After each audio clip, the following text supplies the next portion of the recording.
Is 1.6 second sum. Find the value of k for which the equation kx minus 2y plus z equal to 1, x minus 2ky plus z equal to minus 2, x minus 2y plus kz equal to 1 have no solution, unique solution, infinitely many solution.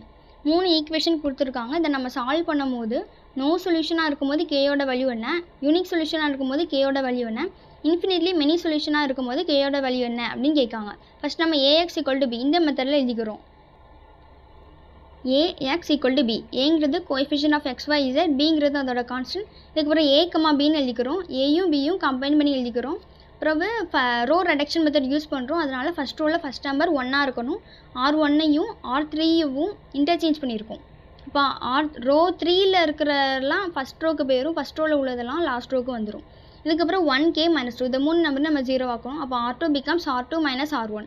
1 minus 1 0. அப்போ 0 minus 2k plus 2 1 minus k minus 3 வந்துடும். அப்புறம் R3 becomes R3 minus k R1. k minus 1 into k minus k 0. அப்போ 0 minus 2 plus 2k 1 minus k square 1 minus kன்னு வந்துடும். இதுக்கு பிறகு இந்த ஈக்குவேஷனை பாருங்கள், minus 2 plus 2k இருக்குது, இதில் minus 2k plus 2 இருக்குது. இது ரெண்டுத்தையும் நம்ம சம் பண்ணாலே 0 ஆயிரும். இப்போ R3 becomes R3 plus R2. அப்போ 0 0 minus k square minus k plus 2 minus k minus 2. இதில் இது எப்படி வந்ததுன்னா இந்த ரெண்டு ஈக்குவேஷனை ப்ளஸ் பண்ணியிருக்கோம். அதாவது 1 + 1 2 minus K square minus K, அதை அப்படியே எழுதியிருக்கோம். அவ்வளோதான். இதையும் எப்படின்னா 1 minus k இங்கே -3 இருக்குது, -3 இங்கே +1 அப்போ -2ன்னு அர்த்தம். அப்போ -k -2. அப்புறம் இந்த ஈக்குவேஷனுக்கு நம்ம டி மெத்தட் எடுத்திருப்போம். அதாவது இதில் மைனஸை காமன் எடுத்துகிட்டு கே ஸ்கொயர் ப்ளஸ் கேன்னு வந்துடும், -2 வரும். இதுக்கு நம்ம டி மெத்தட் எடுத்தோம் அப்படின்னா -2 இருக்கும். 1 into 2 இங்கே ப்ளஸ் இருக்குது, அப்போ கிரேட்டர் நம்பருக்கு ப்ளஸ் சைன் போடணும், இங்கே மைனஸ். அப்போ மைனஸ் இன்ட்டு கே -1 கே +2ன்னு வரும். இதை நம்ம எழுதுவோம். அதாவது இந்த ஈக்குவேஷனுக்கு பதிலாக இந்த ரெண்டு இதை எழுதுவோம். டி மெத்தட் கண்டுபிடிச்சி எழுதியிருக்கோம். அதுக்கப்புறம் இந்த மைனஸ் வந்து மல்டிப்ளை பண்ணியிருக்கோம் உள்ள போய். இல்லை கே -1 இருக்குது, மல்டிப்ளை பண்ணும்போது 1 கேன்னு வந்துடும். இதுக்கப்புறம் ஃபஸ்ட்டு கொஸ்டினில் நோ சொல்யூஷன் கொடுத்துருக்காங்க. நோ சொல்யூஷன்னா என்ன, ரோ ஆஃப் ஏயும் ரோ ஆஃப் ஏ கமா பியும் நாட் ஈக்குவல்னு கொண்டு வரணும். அதாவது இந்த இடத்துல நம்ம 0 ஆக்கணும், இந்த இடத்துல 0 ஆகக்கூடாது. இந்த இடம் மட்டும் 0 ஆகணும்னா நம்ம கேயோட வேல்யூ என்ன வேல்யூ போடலான்னு பார்க்கணும். இப்போ கேயோட வேல்யூ -2 போட்டோம்னா இது 0 ஆயிரும், ஆனால் இதுவும் 0 ஆயிரும். மைனஸ் இன்ட்டு மைனஸ் ப்ளஸ், இங்கே -2 + 2 0 ஆயிரும். அதனால் -2 போடக்கூடாது. அப்போ கே = 1 போடலாம். 1 போடும்போது இது மட்டும் தான் 0 ஆகும். அப்போ கே = 1. இப்போ row of A = 2, row of A comma B = 3, ரெண்டுமே நாட் ஈக்குவல். அதனால் இது இன்கன்சிஸ்டன்ட், நோ சொல்யூஷன் அப்படின்னு எழுதிக்கலாம். அப்புறம் second question unique solution. Unique சொல்யூஷன்னா ரோ ஆஃப் ஏயும் ரோ ஆஃப் ஏ கமா பியும் ஈக்குவல்னு வரும், = 3ன்னு வரணும். இப்போ ரெண்டுமே 0 இருக்கக்கூடாது. அப்படின்னா நம்ம என்ன பண்ணணும், k not equal to -2 k not equal to 1 அப்படின்னு பண்ணணும். அதாவது -2ம் 1ம் இருக்கக்கூடாது கேயோட value.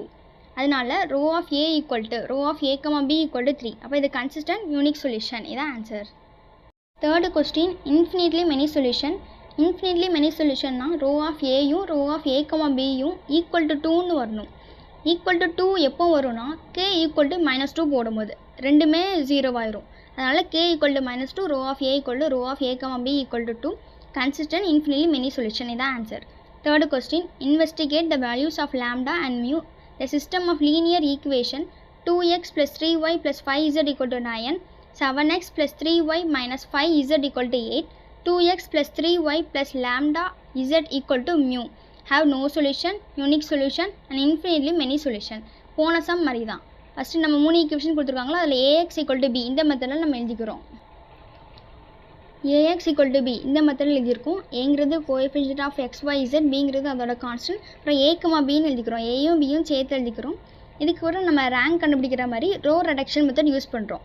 R2 becomes 2R2 minus 7R1. இங்கே 7 இருக்குது, அதனால் 7 into 2 14 minus 2 into 7 14, ரெண்டுமே மைனஸ் பண்ணும்போது 0. அப்போ 0 -5 -45 -47 வந்துடும். அப்புறம் R3 becomes R3 minus R1. 2 minus 2 0. அப்போ 0 0 lambda -5 mu -9 வந்துடும். இதுக்கப்புறம் ஃபஸ்ட்டு கொஸ்டின் என்ன, நோ சொல்யூஷன். நோ சொல்யூஷன்னா ரோ ஆஃப் ஏயும் ரோ ஆஃப் ஏ கமா பியும் நாட் ஈக்குவல்னு வரணும். இந்த இடம் மட்டும் நம்ம 0 ஆக்கணும், இது 0 ஆக்கக்கூடாது. அதனால lambda -5 = 0. இப்போ lambda = 5, mu -9 not equal to 0ன்னு போகணும். இப்போ mu mu not equal to 9 வந்துடும். அப்புறம் rho of A equal to 2, row of A comma B equal to 3ன்னு வந்துடும். ரெண்டுமே நாட் ஈக்குவல். அப்போ இது inconsistent, no solution. Second question unique solution. Unique சொல்யூஷன்னா ரெண்டுமே 0 ஆகக்கூடாது. அதனால lambda minus 5 not equal to 0. அப்போ லாம்டா நாட் ஈக்குவல் டு 5. அப்புறம் மியூ மைனஸ் 9 இருக்கும்.